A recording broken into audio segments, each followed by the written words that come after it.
You are listening to Wait a Minute with Beth and Jessica. With 84.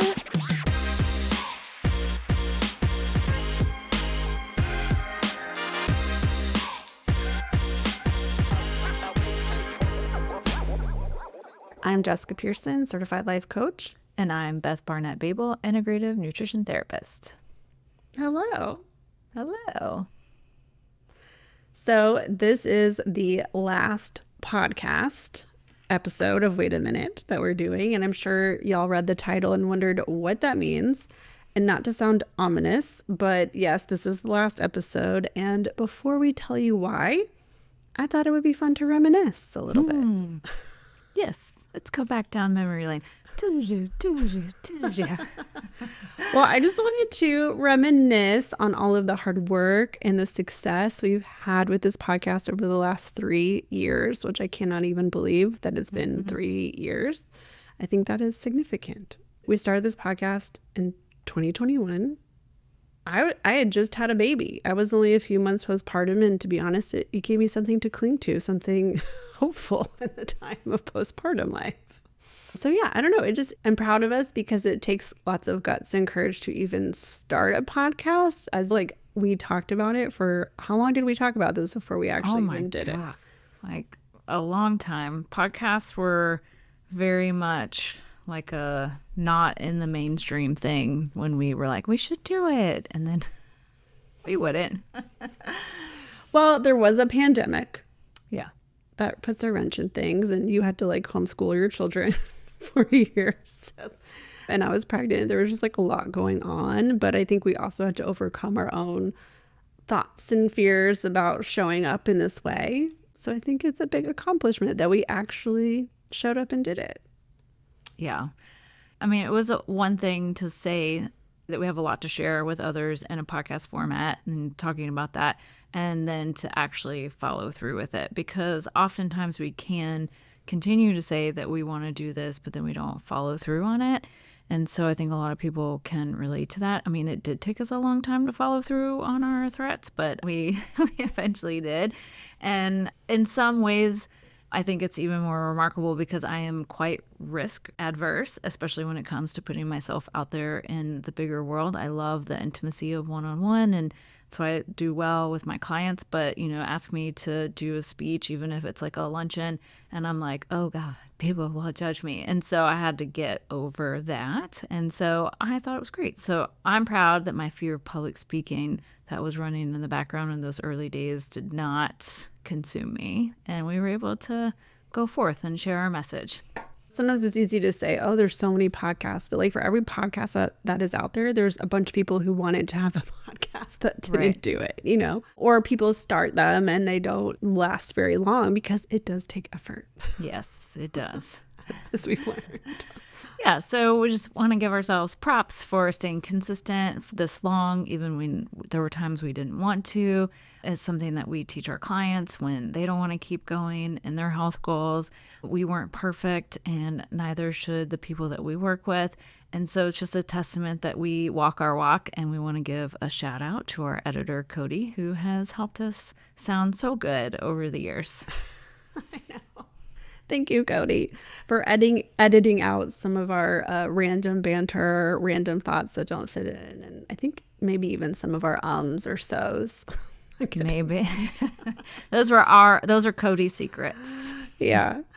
And I think it required teamwork, which like even when you really like someone, teamwork can be hard because it's like you got to be vulnerable and share your ideas, and then the other person has to contribute, and it's a whole thing. And I think that's great that we lasted this long.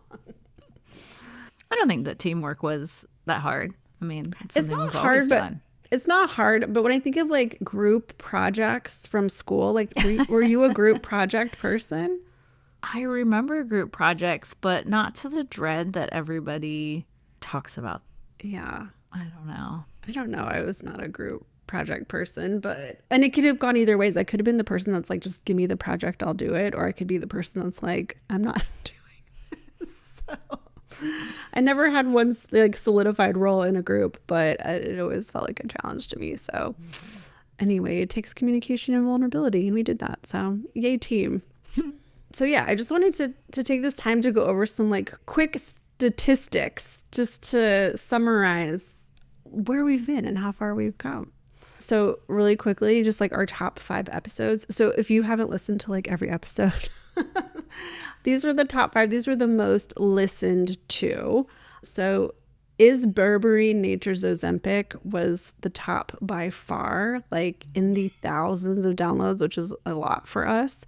And of course, because Ozempic is a very trending keyword. So that turned out well. Our lovely guest, Katie Storino, came on to talk about body shame and body acceptance. This one was one of our early ones, which is just what is diet culture? And so I love that people were curious enough to download that. Your body image journey. So Beth's body image journey, that remained like steadfast in downloads, which I thought was really interesting. And then I love this one too, rushing to lose weight. Because obviously weight loss is a keyword too. And so I think this is such an interesting concept. And I'm glad people actually listen to this. Right, exactly. Yeah, that one was a good one. Good message, good topic. Something to think about. Yeah, and we had over like 14K total downloads and counting. And I know that's not like major comparing us to like some of the top podcasts out there, but for us, it is significant. And I think about it too as like when you talked about public speaking, like if you were in a room with 1,000 people paying attention to what you said, like imagine how scary. Yeah, I would need all of the black clothing to cover up all of the sweat that would be occurring. Yeah. So it's like, hey, we did do public speaking. And even the ones on the lower end, like the 200 downloads or whatever, that's still a room full of 200 people that you're speaking in front of. I mean, that's amazing. It is. So, Yeah. Okay. So I want to know, what was your favorite podcast episode? I have 2. So one of my favorites was the berberine episode, actually. And the other one was the food landscape does not have your back. And so the reason why I think that the berberine one is because it even surprised you about its benefits, because I was like, no, it's not nature's Ozempic, but it is a natural compound that helps people's mitochondrial function. And it's not a magic weight loss pill, but I do still love it for people for other benefits. And I think that it was a great thing to be able to be like, oh, it wasn't like a total buzzkill. It was like, yeah, it's great, but not for the reasons why you think you should take it, but you should still take it. Yes. So I like that. And then the other one is the food landscape, because that is my personal passion. It's not a fair fight. We are being gaslit by the food industry. I have a deep rage inside of me about the food that we are inundated with, and then made to believe that it's all our fault if we are overweight, obese, or have metabolic diseases. They literally designed food to be addictive, provide little nutrient benefit, and to be extra cheap, and then to have the audacity to say, well, it's your personal responsibility to eat our food or not. And in zero ways is it okay to be in this abusive gaslit relationship with our food supply. So that one, to me, I wish could be number 1, but that's just because it's just something I believe so passionately about. Well, yeah, and it's not just the food industry, it's diet industry. There's all the gaslighting, right? But within the food landscape too, I was just talking to a friend this morning because she was all concerned about her blood sugar. But I was like, I do fear that, like, I don't know, this is my bleak, like, outlook on things, which is that we're all destined to have metabolic disease in the coming decades because the quality of food, not even just the quality of food and the processing, but the quality of our literal land and our soil and that kind of thing. And we're just like slowly being malnourished over time. Yeah. Yeah, it is. And so that whole part of it just, it makes me irate. And or poisoned by all the products and consumerism products and stuff that we have around us. Even if you don't buy them, like you go into a building, it smells like Fabuloso. So it's just, yes, y'all should definitely go listen to this episode for sure if you haven't listened to it already. What was your favorite episode or episodes? Yeah, I only picked one. I mean, I'm sure I could pick several, but when I look back, it really is opposing beliefs in weight loss, because I think the work of holding two things that are true, even if they are conflicting, is such an important skill set, even outside of weight.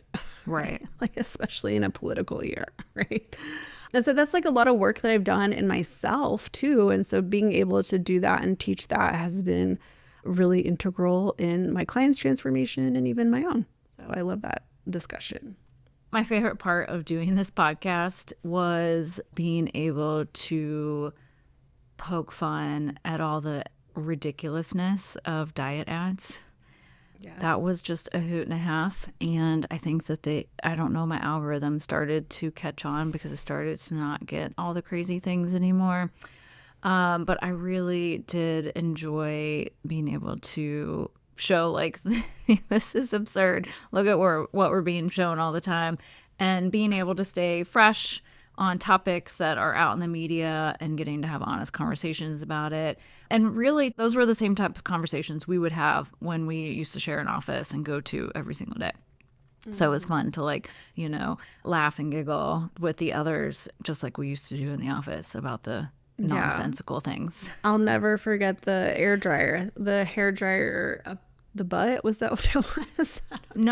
Oh yeah, like putting a hair dryer in your nether regions. I don't even know what that is. Somehow it would melt your fat. I don't even know. Yeah, who knows? Everything melts your fat or not. Like putting little pellets in your belly button, instantly melts your fat. It's just things like that. Yeah. So many things. I don't know if it was my algorithm or the state of the world. I feel like those ads started to wash away, and then now all the ads are related to GLP-1s and weight loss meds. So I kind of feel whimsical and miss those really bad diet ads. I know. They were so good. So good. Oh, maybe one day we can get those things back. Or hopefully not, really. But it's a laugh at. But yeah, we don't need those ads anymore. I'm kidding. Okay, well, let's talk about why this is the last episode, which is, after 10 years of coaching in the health and wellness space, Jessica, have decided to shift focus to coaching adoptees.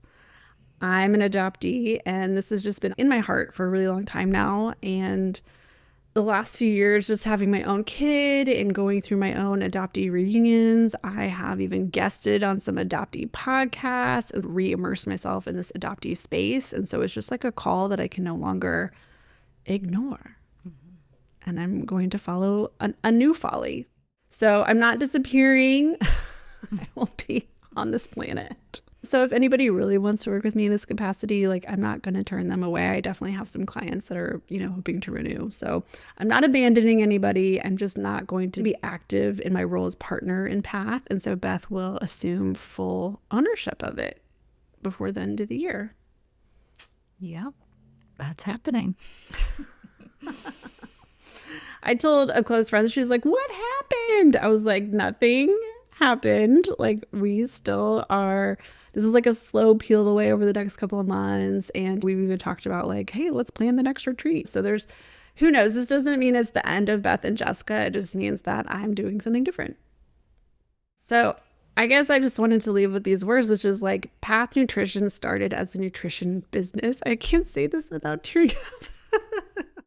Okay, so Path Nutrition started as a nutrition business, and it became a transformation business, and then I transformed. So I just wanted to say thank you so much for being a fan, and to all my clients who I have helped transform, but you also have helped transform me. And obviously I want to say thank you to Beth for being such an amazing friend and business partner. And I know we're going to be friends, but the end of this podcast just marks an end of a chapter that deserves some recognition. So thank you. Yes, and I just wanted to say it's an honor to go on this adventure with you, Jessica, for the last 10 years. And, thank you for the people that have been with us listening for the last 3 years. And though I have been feeling the tide turning over the past year, even before you started in the adoptee space, I didn't really want to believe that it was true. And so I went through a pre-grieving period in Japan. So in Japan, I just was like, oh, like something feels really uncomfortable, but I didn't know what it was.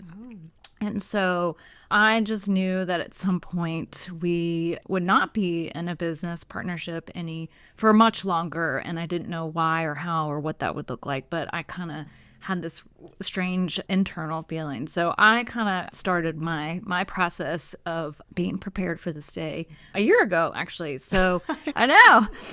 But, like you just kind of push things down because you're like, well, what really? Why? And so you don't really want to believe that to be true because you're so in it. But because I had space, like I was not in it on a day-to-day basis. And so I kind of felt it. I literally couldn't have pointed to the why or the how or the when. No, nor could I. Right. Which is why it took a year. Right. And so we've literally grown and transformed as people as we sought these skills to help people. And that was always our mission from day one on how to help people through food in every sense of the way. Transformation is amazing, even when it looks different from your original vision. Yes, I love that. Is anything ever the original vision? I was literally just talking to a client about that, how we have these like visions, fantasies, expectations, and then there's like reality, and it's not necessarily better or worse, it's just different. Right. So do we have anything to add? No. So. Okay. All right, I want to go ahead and do the take us out outro. For our last time. Oh my God. Okay. I sure hope that we gave you something new to think about over the last 3 years on this podcast and helped you take one more step on your path to freeing yourself from diet culture. Path Nutrition will still be here, so please be sure to find Beth at pathnutrition.com. Bye, everyone.